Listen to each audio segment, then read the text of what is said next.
Well, Assalamualaikum warahmatullahi wabarakatuh. How is it going, students? Are you still good? Okay, I'm really happy to see you again at our third meeting. Today is our third meeting, so we have a new subtopics. Our new subtopics here, the role of ELT media. In the previous meeting, we have discussed about the meaning of media, and also we have discussed about the kinds of media and the functions of teaching media. And now we have new subtopics about the role of ELT media. Well, in learning and teaching a foreign language needs a lot of patience, energy, time, creativity, and competence. So we need time, we need creativity, our creativity as a teacher, because the success of the teaching and learning of foreign language skills, English is our foreign language, okay, is determined by a number of factors, such as students. Your students is factors that in a success of teaching learning process, and also you as a teacher, okay, and your methods, your teaching methods, your materials, and also your media that you use in your teaching. Okay, it must be remembered that in the use of media, it is important for teachers, for you as a teachers, to have certain ability and skills to use media effectively and efficiently, okay? Efficiently, okay? Okay, we don't care about how you construct or how you make that media. You do not need to present the tutorial of making media. No, you don't need to present it. What we need in teaching media is how you use or how you apply that media in your classroom. Okay, the procedure, the techniques in using media, it needs ability and skill in applying that media. So on the other hand, media are used by teachers to impart and emphasize on informations, your teaching information or your materials, stimulate interest, okay, and facilitate the learning process. It can be printed media, it can be visual media, audio or audiovisual, mixed or multimedia. It depends on you whether media that you want to choose or you want to apply in your teaching learning process, as long as it is appropriate and it is meaningful to your students. Okay, for example, we use a picture to present things which cannot be brought into your classroom. For example, you want to explain about market or about stations. It is impossible to bring stations, is that right? So you bring a picture, you bring a media, you bring a video to your classroom to explain about the stations or about the market. Okay, even though we have discussed in the previous meeting about what media it is, I would like to review the definition about the media. Teaching media can be explained as media that contains some information or instructional messages and can be used in the teaching process. And the second one is the teaching media is a media that bring messages or information that contain the aim or goal of teaching.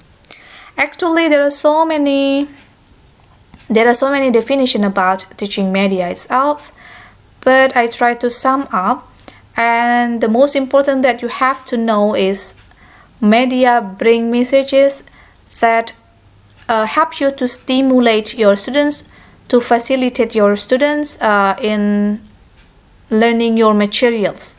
Okay, it helps you. And I will give you some example how media works in teaching learning process. For example, when I want to teach a vocabulary, for example, I want to teach vocabulary and I bring my media in the form of a card or flashcard. Okay, for example, this is my flashcards. The topic is fruit.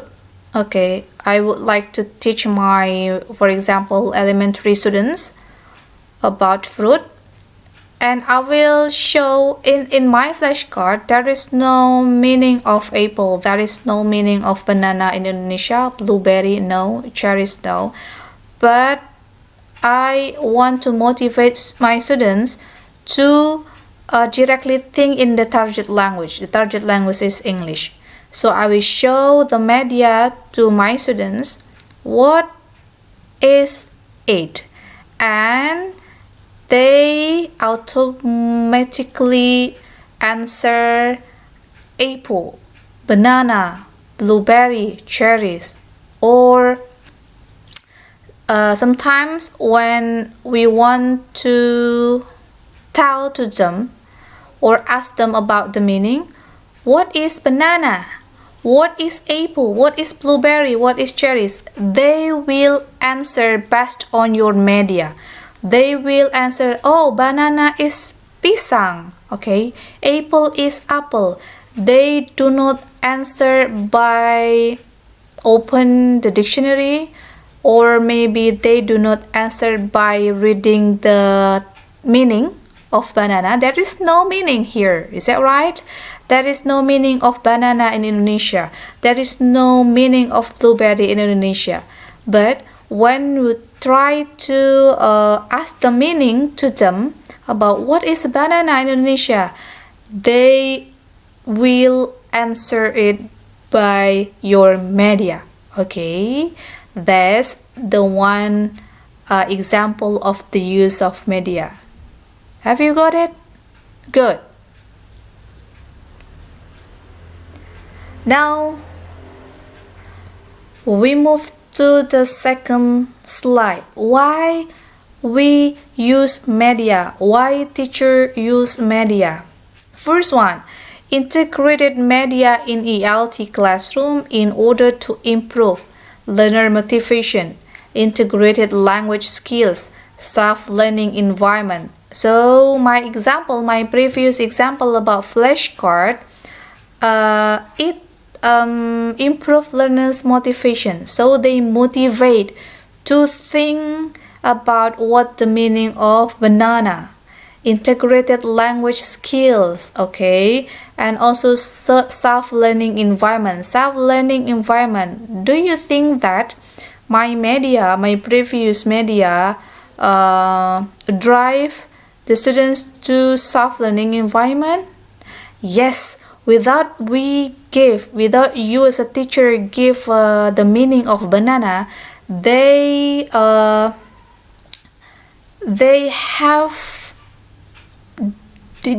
done self-learning environment by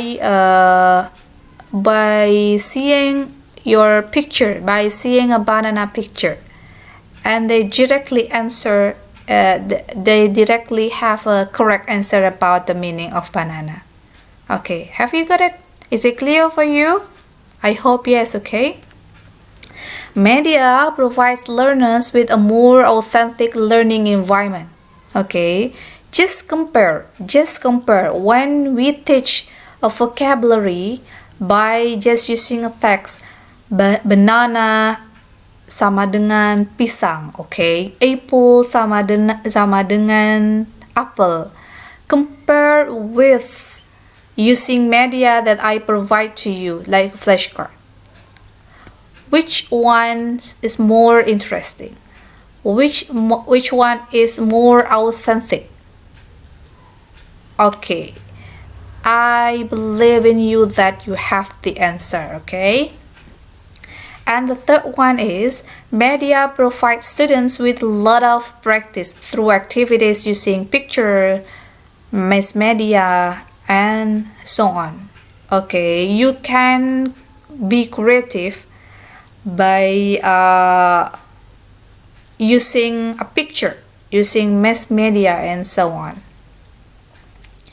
Now